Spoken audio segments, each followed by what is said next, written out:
as they implemented electronic compliance monitoring to more accurately measure hand hygiene performance. She's been a trusted partner to hospitals in the development, design, and implementation of hand hygiene improvement efforts. Her areas of expertise include root cause analysis with targeted solutions, just-in-time coaching, and software data analytics. In January 2017, she transitioned to the position of Clinical Educator for Healthcare for Gojo Industries. Welcome, Ms. Moore, and thank you so much for joining us. Hello. Dr. Benedetta Allegranzi obtained her medical degree in 1994 and her postgraduate degrees in infectious diseases and tropical medicine in 1998 at the University of Verona in Italy. She worked at the Verona University Hospital and in Burundi from 1994 to 2006. In this period, she did clinical practice, research and teaching on HIV, TB, malaria, infections in critically ill patients, infection control, and tropical medicine. Dr. Allegranzi moved to the World Health Organization in Geneva in 2006 and is currently the coordinator of the WHO Infection Prevention and Control Global Unit in the Service Delivery and Safety Department. She is also a joint professor at the Faculty of Medicine of the University of Geneva, works at the Global Health Institute, and in infection control at the University Hospitals of Geneva. Professor Allegranzi's research activities, conducted in the field of IPC in the context of global health, have focused on implementing core components of effective IPC programs, hand hygiene improvement, epidemiology of HAI worldwide, the prevention of surgical site infections, and IPC implementation in settings with limited resources. She was the technical lead for IPC during the WHO response to the Ebola outbreak in West Africa. Through her work, she has highlighted the burden of HAIs in low-resource settings and has studied interventions to reduce it. 2 global campaigns on injection safety and hand hygiene have been launched. The latter currently includes more than 19,000 in 177 countries and a network of 48 national campaigns. Professor Allegranzi is the author or co-author of more than 150 scientific publications and more than 20 book chapters. Thank you for joining us today, Dr. Allegranzi. Hello, everyone. Can you confirm you are hearing me, please? We can certainly hear you, Dr. Allegranzi. Thank you so much. So Dr. Allegranzi and Ms. Moore will speak for approximately 40 minutes, allowing us 15 minutes at the end for questions and conversation. Please write your questions and comments in the boxes on your screen, and they will be compiled and provided to our speakers at the end of the call. If you run into IT difficulties, please connect with us in the chat box and we would be happy to assist. Without further ado, CPSI is delighted to welcome our speakers for today, Ms. Lori Moore and Dr. Benedetta Allegranzi. Hello. As Chris introduced, my name is Lori Moore, and I want to thank you for the opportunity to spend time with you today. World Hand Hygiene Day is a great opportunity for those of us that are passionate about hand hygiene to come together to support each other and also share what we've learned about hand hygiene. And over the last several years, I've spent a good deal of time on the front lines of hand hygiene, working with hand hygiene leadership teams and unit staff. And so today I'm going to share a few of my key takeaways from my work. I think most of us would recognize that the onus of hand hygiene has predominantly been on the shoulders of our infection prevention and control professionals. And when we think about the number of our ICPs in a given facility as compared to the number of frontline care providers, we can easily recognize the disproportionate load of these few individuals managing the hand hygiene behavior of so many. Our nurse managers, however, they are well positioned to help share the load. And building strong working relationships with them may be a way to build a bridge between the infection control preventionist to the frontline care provider. And perhaps this morning, I'd like to get a bit visionary and look to a future where perhaps frontline caregivers own the hand hygiene. We want our goal to be creating an environment where it is the expectation to be reminded to clean our hands when we've forgotten rather than the exception. So what makes hand hygiene so challenging? There are scientists that actually study our healthcare systems within the context of what they refer to as the complexity theory. And this theory proposes that if we're going to improve our performance, some of our behavior needs to be performed with a high degree of predictability, or as some would say, a high level of reliability. Now, they're not suggesting that we want to treat every situation alike. We need to be able to critically think to keep our patients safe. However, the complexity theory proposes that variation should be minimal in certain situations, and I'm going to quote here. Variation should be minimal in situations in which the levels of certainty and clinical agreement are high and the science base is consistent. And I think hand hygiene falls here. I think few would argue that hand hygiene is one of the most important defenses against HAIs, and we're probably all in alignment on the moments for hand hygiene. So ideally, this would be one behavior in which we would want or expect very little variation. Now, anyone that knows me knows that I'm a very big reader, and Atul Gawande, in his book, The Checklist Manifesto, he simplifies this complexity theory. He states that we can divide our problems and solutions in healthcare into three categories. They're either simple, they're complicated, or they're complex. Now, Atul likens complex problems to raising a kid. The actual formula for success is unknowable, and although raising one gives us experience, it doesn't really guarantee success with the next child. And hand hygiene fits in the complex category. When we consider the enormous number of opportunities for hand hygiene, the many disciplines involved, and our very different cultures, we can see how this gets very complex very quickly. Now, on this slide there at the bottom, on the red slide, or the red box there, I have shared data from one electronic hand hygiene monitoring system. It's a community-based system that captures patient room entry and exit of everyone coming in and out. So as you can see on the slide, there is a incredible amount of movement in and out of patient rooms. Look all the way to the bottom. This one facility is a 500-bed hospital, 74,000 room entries and exits in one facility in one day. And this is only room entry and exit.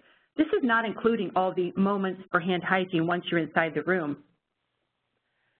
And I've spent a lot of time thinking about what makes this hand hygiene business so difficult, because it really is challenging.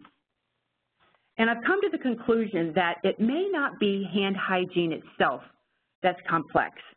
I would say that any task that needs to be performed 74,000 times a day in one healthcare facility by many, many individuals would probably be garnering a less than stellar compliance rate. And I think this is what makes a very simple task like hand hygiene very complex. It's the sheer number of opportunities for hand hygiene and the multiple disciplines going in and out of the rooms. And each person is independently deciding when and if to clean their hands. That's a lot of decision making. And before we had electronic monitoring, we really had no way of knowing or no easy way of calculating the number of room entries or exits or movement inside of a patient room on a 24/7 basis. We didn't know how big the elephant was. And we've been doing direct observation for so long, and we haven't recognized that we've really just been looking at the toe of the elephant by what we can gather through direct observation. So I think if we want hand hygiene to improve our clinical outcomes, we need to increase with a high reliability that people are going to clean their hands according to our expectations or according to our moments for hand hygiene. Adding to that complexity, thinking back to the numbers on the previous slide, the responsibility for all those hand hygiene opportunities has predominantly landed on the shoulders of only a few. And we can see how this model is disproportionate to the task at hand. And further, and very importantly, I'd like to point out that ICPs are not in a position of authority over the care providers entering and exiting patients' rooms. This is really important. These people are not answerable to ICPs, and it's very difficult to change behavior in those who you have no direct influence over. And additionally, ICPs do not remain on the nursing units. They don't have daily contact with the staff to build relationships, to follow up on behavior, and they're really at a disadvantage in this respect as compared to a nurse manager. So our traditional approach to improving the hand hygiene performance has been for our ICPs to focus their attention on those providing the patient care at the bedside. But here's the problem that I think remains. How do we manage or have an impact on somebody that we have no authority over? How does an ICP manage to keep people present in the game at the bedside? Now, safety culture is a buzzword in every hospital. And one way that safety culture is measured through self-reports is through self-reports of caregivers and our managers. And I'm a bedside nurse. I still work on the weekends, so every year I have to fill out one of these questionnaires about my safety culture. And so Peter Pronovost and his colleagues administered a safety attitudes questionnaire to clinicians at 100 hospitals.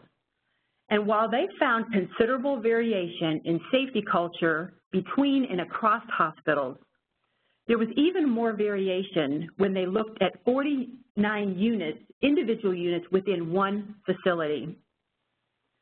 And we often talk about the safety culture of this hospital or the safety culture of that hospital, but I think we may be speaking rather broadly when we describe our safety culture strictly at the organizational level. Because our ICU has a safety culture of its own, our 5th floor medical unit has a safety culture of its own, and our emergency department has yet another safety culture. So as it turns out, safety culture is mostly a local phenomenon. So in essence, culture is, we talk about culture, the essence of culture is it's the way we do things around here. And here would refer to the unit, not the hospital.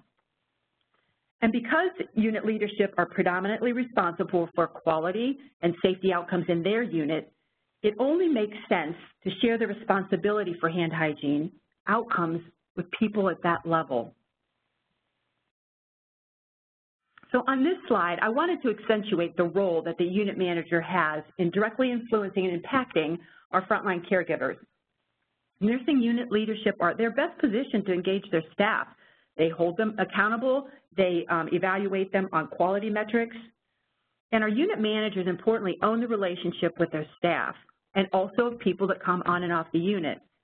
And they can really have a strong and consistent, importantly, a consistent influence over their performance. So how about the ICP? Now on this slide, I just want to make sure, I certainly don't want to minimize or limit the roles and responsibilities of ICPs to those bullets that you see there in the blue shaded area. That's not my intent. But what I wanted to point out through this slide is that the ICP simply does not have the same opportunity to influence and impact those at the bedside as compared to unit staff. So what makes sense? Who has the ability to make a stronger impact on those providing direct care at the bedside? ICPs may be best served, I think, by focusing less on changing the hand hygiene behavior of the frontline caregiver and work more on building meaningful partnerships with those individuals who are in positions of authority and responsibility, and that would be namely our nurse managers. And I'm not suggesting that ICPs transfer their role and responsibility for hand hygiene to the frontline manager. It just means that the ICP works through the nurse, through the frontline manager. And this relationship is very important because the ICP needs to be able to assess the nurse manager's engagement in the hand hygiene initiative. We can't know how to support them and their unit unless we have a relationship with them. And when it comes to hand hygiene performance, and really any quality performance metric, I've found that if the nurse manager is not engaged, it is very likely that the staff is not going to be engaged. For me as a bedside nurse, what's important to my nurse manager is really what's important to me. So as I mentioned earlier, I've worked with many nursing units, and each one of these had electronic compliance monitoring installed, which captures both hand hygiene dispenser events, soap and sanitizer, and then room entry and exit. So I pulled 4 of those units onto this table, and the y-axis will show the 4 units, and then along the bottom I have the hand hygiene rates and just the dispenser events tracked over time. And I don't have a lot of time to share the stories of each one of these units and their journeys with their nurse managers.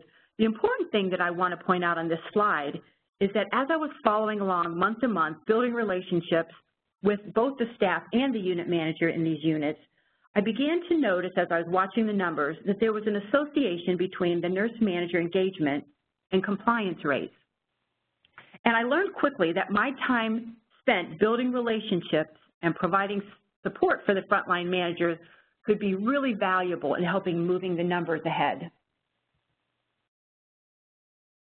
I've also spent a lot of time doing just-in-time coaching on the units.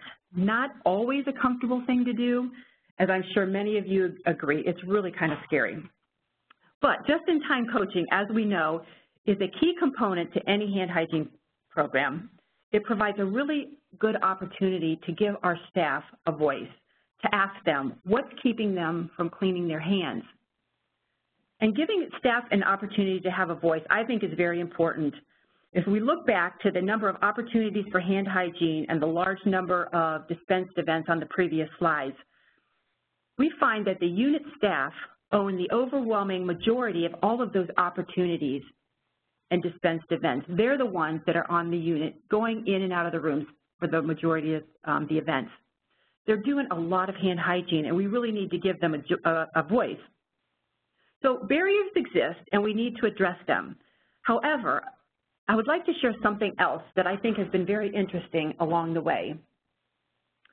So this is a poster that I had at a conference last year, and I want to draw your attention down to the chart there in the gold box. And I'm going to blow that up here in the next slide. Here we go. So I've taken that box and blown it up here.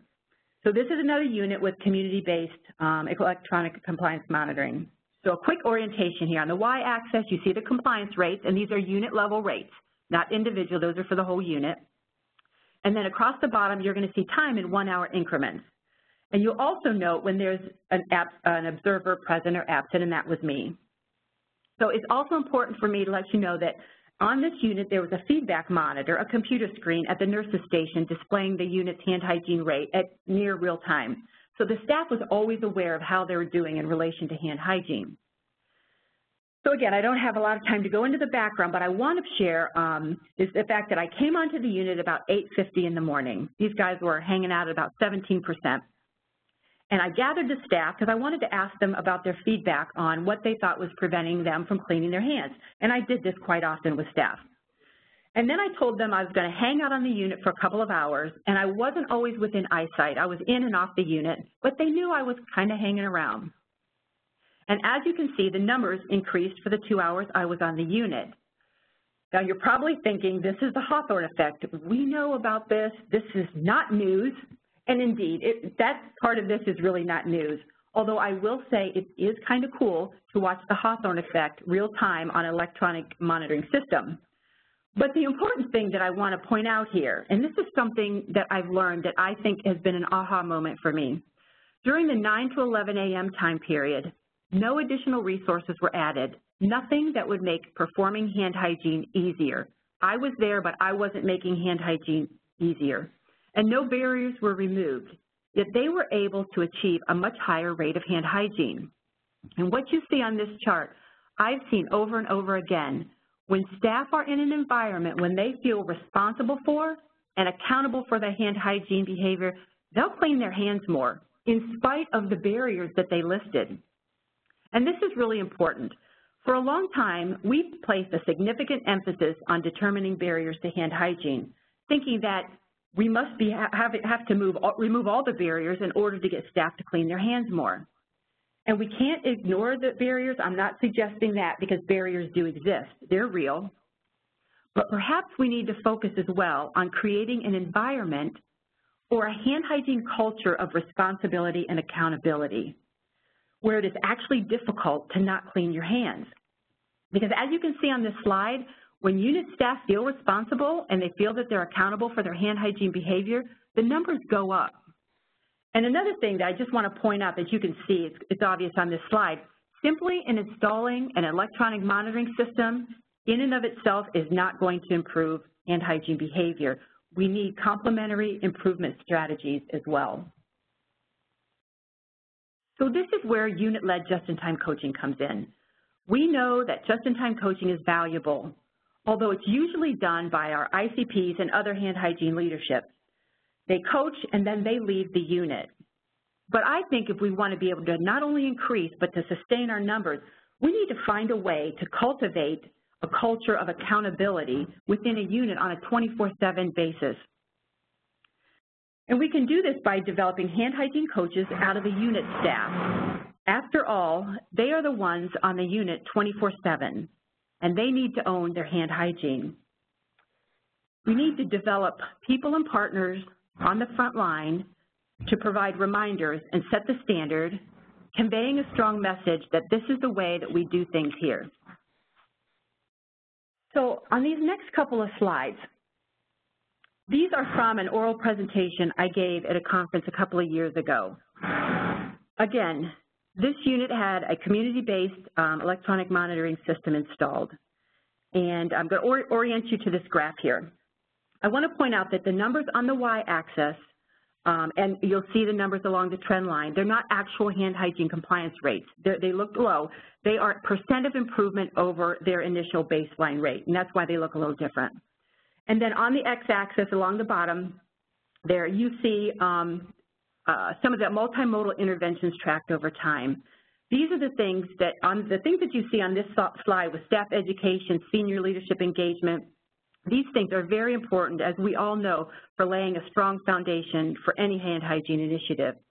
But there's something that I want to point out here on this slide that was really a game changer for this facility, and that's what happened at month 6. At month 6, this is when the success of all hand hygiene initiatives in this hospital became the responsibility of senior leadership rather than exclusively on ICPs, quality, or safety staff, which we so often see. And senior leadership became accountable for hand hygiene. They set goals within the hospital, and also hand hygiene improvements became part of their annual goals. And as you can see, unit leadership and physician leadership followed the senior leadership. And I have seen this duplicated in many of this hospital's units. And these are the kind of things that need to take place if our unit staff are going to get on board.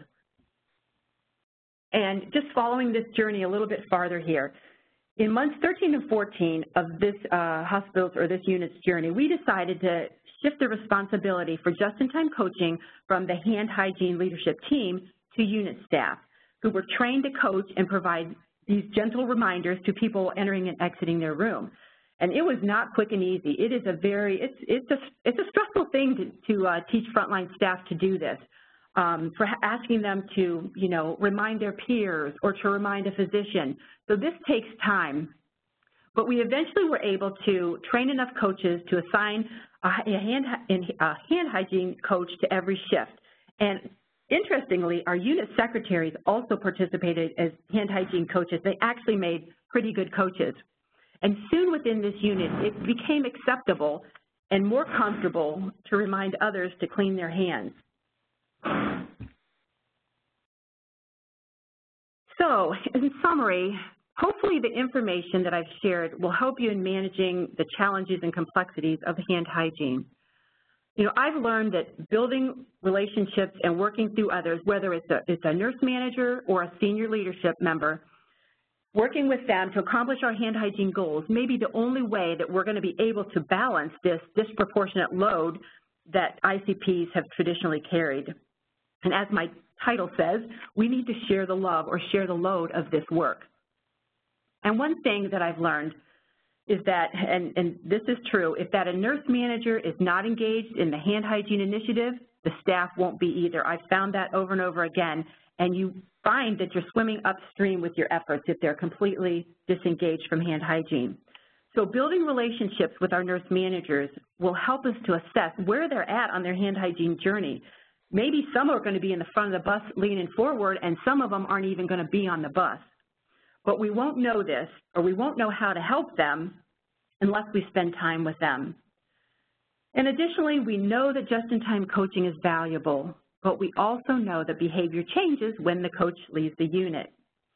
So unit-led just-in-time coaching is critical to maintaining a culture of safety at the unit level, increasing the likelihood that hand hygiene will be performed, whether our leadership is on the unit or whether they're off the unit. And so again, I said I'm a big reader, and today I would like to leave you with a quote from Dr. Robert Wachter's book. This is from his chapter on safety culture in Understanding Patient Safety. Dr. Wachter says, "You'll know you've achieved a safe culture when you see someone low in the hierarchy, say a new nurse, reminding a senior physician to wash his hands or her hands, and the physician responds by simply saying, 'Thank you,' and then turns to the sink or gel dispenser." So I want to thank you for your time and attention today. It's been my pleasure, and it's been an honor. Great. Thank you so much, Ms. Moore. Really appreciate your words there. Now we'll turn to Dr. Benedetta Allegranzi. Thank you very much.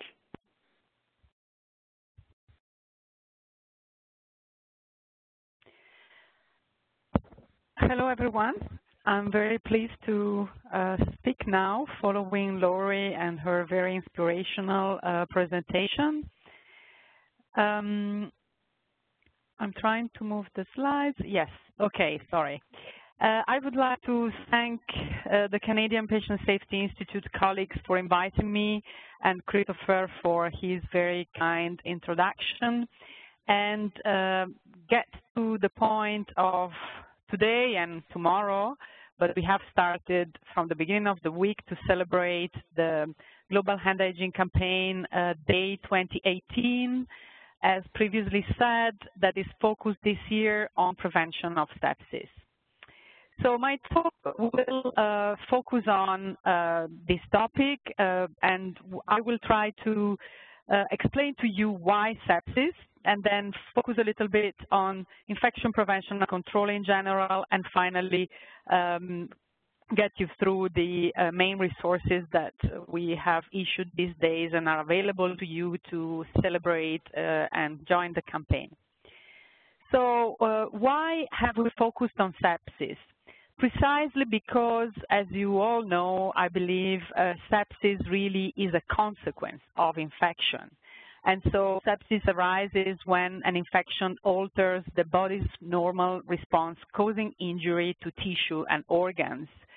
And as a more scientific definition, according to the Third International Consensus Definitions for Sepsis and Sepsis Shock from 2016, sepsis is a life-threatening organ dysfunction caused by a dysregulated host response to infection.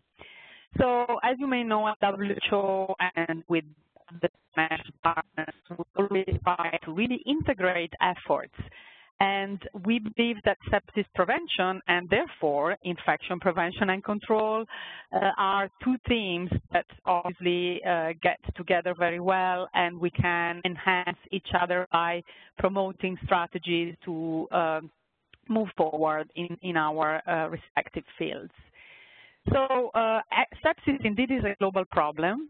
We all know that there are many millions of cases. Precise estimates are unavailable, but estimates that are from systematic reviews or countries' projections to the global scene say that about 30 million people worldwide are affected every year, potentially leading to 6 million deaths, and this burden is likely to be much higher in low middle-income countries. It leads to, on average, a mortality of 70% in hospital. When it gets to more severe conditions, it's up to an average of 26%. And specifically, sepsis affects high-risk populations, such as neonates and children. In fact, overall, worldwide, 3 million newborns and 1.2 million children suffer from sepsis every year, and 3 out of 10 deaths due to neonatal sepsis are thought to be caused by resistant pathogens. So the evolution to sepsis and also to deaths due to sepsis is often due to unresponsiveness to treatment due to antimicrobial resistance. And in this particular population, the hospital mortality increases to 25% on average. This problem also affects mothers, as we know from global burden of disease statistics. So 1 in 10 deaths is associated with pregnancy, and childbirth is due to sepsis indeed. And most of these deaths, more than 95%, occur in low middle income countries. The consequences of maternal infection also affect the newborn, so it is estimated that 1 million newborn deaths are due to the infection in the mother every year. We are particularly interested today in sepsis in healthcare. So sepsis due to healthcare-associated infections. We all know the main numbers which are projected on my slide at the moment. So according to various studies, even in high-income countries, patients in ICU can be affected by healthcare-associated infections up to 30%, but in low-middle-income countries, as we reported some years ago, this burden can, or this frequency can increase to at least two to three times high, become 2 to 3 times higher. And in a recent large multi-center study in Brazil, it was demonstrated that healthcare-associated infection, so acquiring the infection in healthcare, is a risk factor for mortality in ICU septic patients. Neonatal sepsis is a major problem, especially in low-middle-income countries, as we have said, and in particular in hospital-born babies or neonates. And another problem is surgical care. Even in the US, surgical sepsis accounts for approximately 30% of all patients that have sepsis. And going back to mothers, you may remember that I, in my previous slide, that C-section is a major risk factor for sepsis in women. And indeed, for instance, in Africa, up to 20% of women delivering through C-section get a surgical site infection, which can evolve to sepsis. So because this is recognized as a global problem, WHO, especially its member states, presented and adopted a resolution on the prevention, diagnosis, and clinical management of sepsis last year. And together with the resolution, you can also read a report that WHO prepared for the World Health Assembly so that you can have a summary of this problem. And additional information can be found on our website, where you can find sepsis fact sheet, information on the web pages, and especially what is the work of WHO on sepsis. More than 10 departments and units in Geneva, WHO headquarters, have different pieces of work on sepsis, prevention, diagnosis, and clinical management, as well as epidemiology and burden. But today, we are focusing on sepsis prevention. So in this infographic that is very comprehensive, you can find aspects that are related to the information I gave you so far. So what is sepsis, what is the burden, what are the risk patient categories, but then the focus is on prevention. So the same explanations can be found in this animation video, which is available also on our website. And if we focus on prevention, this part of the infographic shows you that, first of all, we have to distinguish preventing sepsis in the community and in healthcare. And also, we can distinguish, according also to an expert consensus we recently gathered, that sepsis can be prevented by preventing infection, first of all, so avoiding the condition of infection, and then the next step is really preventing the evolution of infection to sepsis, and this is related to appropriate diagnosis and clinical management of infected patient. So we will focus on prevention of infection today because this is the theme for us. And in this part of the infographic, of course, you can recognize the most important aspects of sepsis prevention in healthcare facilities that are, of course, hand hygiene, but then also a clean and well-functioning environment and equipment, safe water and sanitation in the facility, and overall having an infection prevention and control program and team which obviously promotes embedding infection prevention measures within clinical practices, like Laura explained for hand hygiene very well before me. So we all know that infection prevention and control is effective to reduce transmission and to reduce HAIs. We have several studies and examples, and here you can see that several studies have demonstrated reduction of healthcare-associated infection following improved hand hygiene practice up to 50%, and effective IPC programs can lead to up to 30% reduction HAI rates. In the next slide that is coming from a brochure that we made available, you can find that there are several examples, even nationwide, like in the US or in England, where national targets regarding main HAIs or key resistant pathogens such as MRSA have been reached by strengthening IPC plans and especially implementing IPC best practices at the facility level. The two papers that are here are two of my papers which summarize or demonstrate the effectiveness of hand hygiene strategies to improve compliance among professionals and also reduce healthcare-associated infections. In particular, the review published in 2015 in the British Medical Journal that you see here demonstrated that up to 22 studies confirmed that the WHO hand hygiene strategy is effective, and 19 studies also demonstrated its effectiveness in terms of reducing HAIs. This study, very interestingly, showed that also better results can be achieved by adding they call additional approaches or strategies to the WHO 5 elements hand hygiene improvement strategy.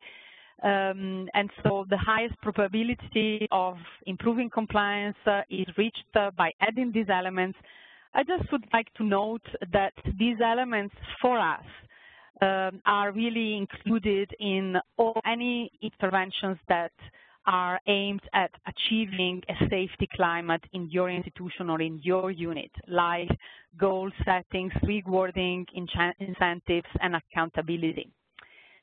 So talking about infection prevention and control, as you may remember, 1.5 years ago, we issued new guidelines on the core components of effective PC programs. And we have now developed a number of resources that are available for real implementation of these recommendations at the national and at the facility level. In particular, I would like to highlight a practical manual for the national implementation as well as an assessment tool. But over the last few days, we issued a facility-level implementation manual that helps real-life, with many examples, implementation of components at the facility level, as well as a new tool for assessing IPC at the facility level, which was tested in 181 hospitals worldwide. We also issued, going in the same line as highlighted by Lori, a new training package on leadership and program management in infection prevention and control, because as Lori highlighted, IPC people need to really have leadership skills in order to interact with others and convince others, from the highest leadership in the hospital to frontline staff, to patients and families, and even sometimes the media, community, etc. So this is a module which is now available also in e-learning since today at the occasion of 5th of May celebrations. So in the core components work, we also identified papers that are based on hand hygiene interventions to support the evidence feeding into the recommendations for IPC programs that are included in those guidelines. And you can see on this slide that 44% of studies that were used as the primary evidence to develop the recommendations are either based on hand hygiene interventions or have hand hygiene as part of an IPC intervention. This is important. And there are two recommendations in particular, which are one for the national level that really states that hand hygiene needs to be a key performance indicator at the national level. This is a strong recommendation. And the second one is at the facility level, recommending that materials and equipment to perform appropriate hand hygiene should be readily available at the point of care at healthcare facilities. Then another aspect that is very important is how do you achieve improvement in hand hygiene strategies and in also IPC strategies. So there's a component that is number 5, which states that to achieve effective results in terms of behavioral change and impact on infections, you need to have a multimodal strategy which tackles different aspects, from the system change to training to evaluation and feedback to communications and reminders in the workplace, with a safety climate really overarching and embedding the strategy within it. So 64% of the studies that were used to establish this recommendation are on hand hygiene. So this is again to reinforce the results of that systematic review I was mentioning earlier that states that hand hygiene improvement is achieved through multimodal strategy, WHO or variations of it.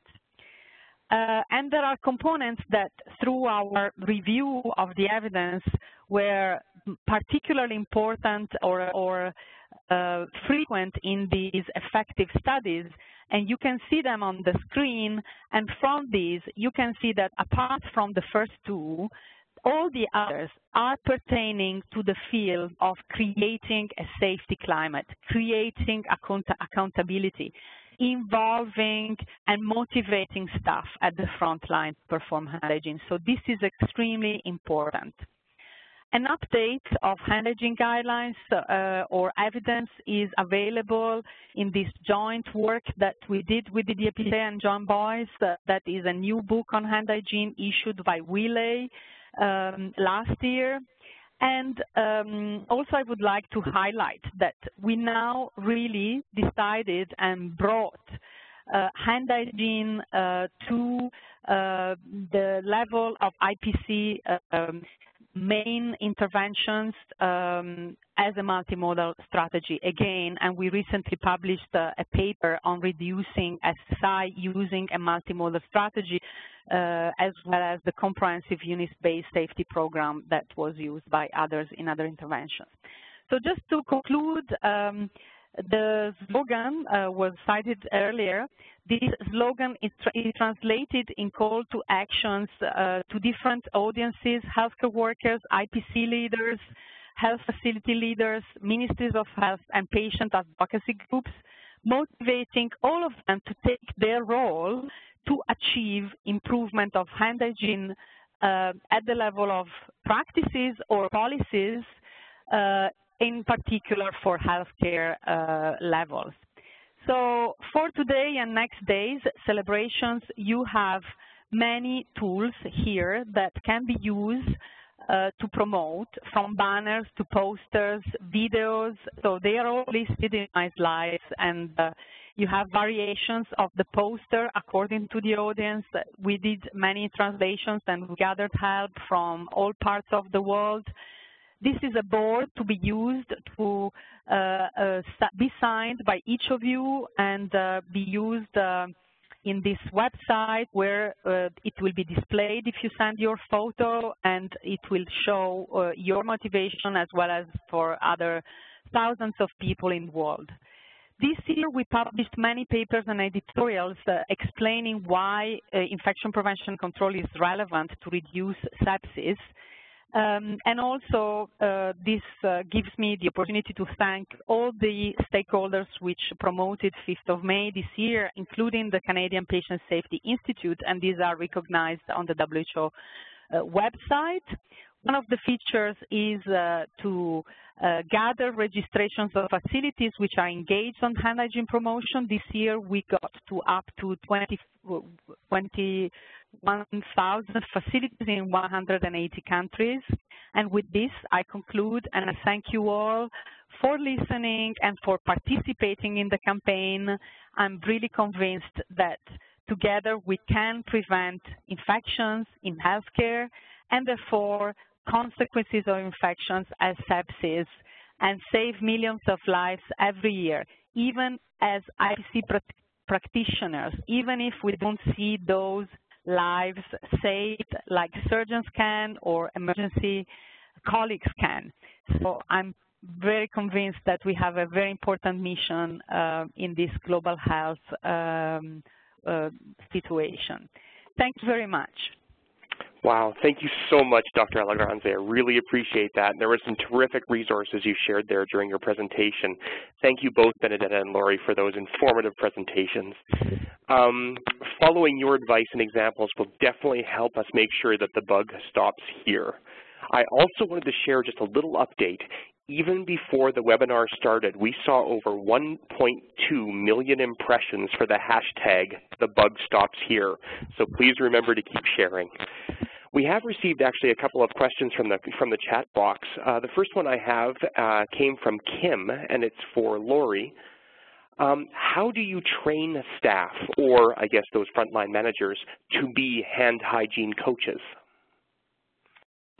Well, that's complex, and yeah, it's difficult to explain here, but I can tell you a few key things. When you're going to start a program like that, I would start with, if your IPCs or ICPs are going to do this, get permission with your senior leadership and work with them as a team. Because, you know, when you're going to be reminding people to clean their hands, it's going to be everyone. So it's going to be the physicians, and it could be EVS or whatnot. So it's really nice to kind of start, get your support first. The next thing you want to do is you want to look for a high-performing unit. You don't want to go to the ugly redheaded stepchild unit, and most hospitals have them. You want to go to a high-performing unit, because this is where it's going to be, it's more likely to be successful. You can learn and grow within that atmosphere, and then you can try to create mentors out of those folks for the other units. But you're looking for things like a unit that is perhaps free of hierarchy, where a nurse or an entry-level person might feel comfortable reminding a physician. You want to look where nurse managers work together with their staff to set their to try to improve, where you have a close collaboration between your unit manager and people in the unit know that there are consequences for not meeting quality metrics. So I would say the first thing that you do, and actually we're completing a CE here that it would be what you heard will be the first part, setting the stage, and the second part will be all the nuts and bolts of how to do this. Because if you do this well, it will go well. If you don't do this well, it will be disastrous, because not everyone can be a hand hygiene coach. Just some of our personalities don't lend themselves to that.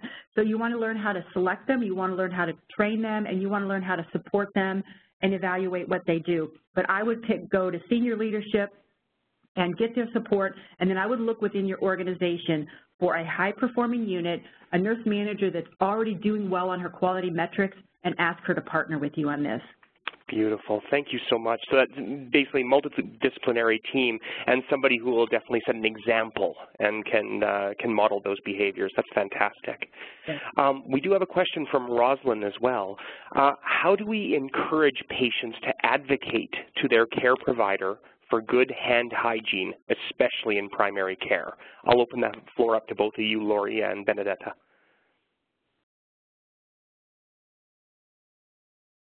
Lori, did you maybe want to take that first? Sure. I'll take this first. So this is very controversial, having patients step up. So there's two sides to this fence. There's the side that says, you know, I shouldn't be responsible for my caregivers doing the right thing, right? And then there's the other side is, at the end of the day, it's the patient that's going to suffer, so we need to help them speak up. Honestly, I am a mom, I'm a nurse, I'm still a bedside nurse, and I've never been able to ask someone to clean their hands. I just haven't been able to do it. But I do think that the risk, when we talk about sepsis, I mean, this is not a funny game anymore. And, you know, even in my hospital, I work at the Cleveland Clinic. At my hospital, you know, we've had this sepsis rollout for a long time. So I think the risk is to where we need to be doing this. Now, I know some hospitals actually, they have that, I think it's a wellness network when a patient turns on the TV, and the infection control physician has a video on there that the patient can't watch TV until they hear her little video on the importance of hand hygiene, and that they are to ask if their healthcare worker doesn't clean their hands, that they are to help us and ask the caregivers to clean their hands. So I know that's one thing that works. Terrific. Thank you so much, Lori. Benedetta, do you have any suggestions for somebody to request hand hygiene? No. So on that, I don't have suggestion. I have a couple of comments to make. First of all, I agree it's very controversial. It's controversial especially also considering a global perspective and having different cultures and situations, social dynamics, different countries, of course, you can imagine. So from the one hand is complex. On the other hand, I think we cannot avoid exploring this field because it's already real, actually. Patients want more and more to be involved. So I talk to my colleagues, physicians, who really have patients every day, interacted with them, and knowing what they have, being based on, obviously, internet information, etc., and really genuinely wanting to be part of the process. So I think that it's important really to take advantage and facilitate this. In my opinion, the answer to this is not only how patients can get the courage to ask their caregivers, but also we need to engage in educating and convincing our colleagues and ourselves. This is the key, in my opinion, because resistance is high, and this is part of the safety culture. So we really need to work on this also, not only on patients and helping them ask, but also on ourselves to become more open. That's an excellent idea, and we look forward to your leadership among healthcare providers around the world. So thank you very much. I do have one final question that came up. This is for you, Dr. Allegranzi. Recognizing the value of preventing sepsis, but sometimes that's not enough. Can you maybe recommend just some quick resources off the top of your head that might help with recognizing and or treating sepsis? Yes, of course. So I didn't have time. I didn't have time to show the part of the infographic that I only mentioned, which is related to preventing the evolution of an infection to sepsis, which includes early detection and diagnosis, also prompt seeking of medical care among patients, and also prompt clinical management, in particular antimicrobial treatment of infected or septic patients. So we have resources that can be found on our website. And indeed, I would really invite our colleagues to look at those links which are in my slides, because there are definitely a number of resources which indicate also the most important studies that can provide demonstration of improved sepsis outcomes, in particular mortality, by applying specific types of clinical management bundles, or by, for instance, publishing antibiotic treatment within 1 hour from diagnosis, et cetera, et cetera. So Perfect. now it would be very difficult to summarize all of them, but please look at our resources, because you will find also the references. Absolutely. That'll be a terrific resource for anybody interested there. The WHO website would be a perfect place to start. So I do see we are at time, so I do want to respectfully thank Ms. Moore and Dr. Allegranzi for sharing your time and your expertise. Thanks, of course, to all of you for taking the time to attend as well. We know how busy your day is, and we appreciate you choosing to spend time with the Canadian Patient Safety Institute during Stop Clean Your Hands Day. Thanks again to our partners, Patients for Patient Safety Canada, Infection Prevention and Control Canada, the Public Health Agency of Canada, and Public Health Ontario. Thanks also to Gojo Canada for your sponsorship of Stop Clean Your Hands Day. Please visit handhygiene.ca to find out how you can participate in the Bug Stops Here photo contest and complete our hand hygiene quiz. Please visit the World Health Organization's Save Lives, Clean Your Hands campaign website to find out more about global initiatives this year, both today and tomorrow. Remember, it's in your hands. Prevent sepsis in healthcare. If you want to continue this conversation started in this discussion, please feel free to send us an email.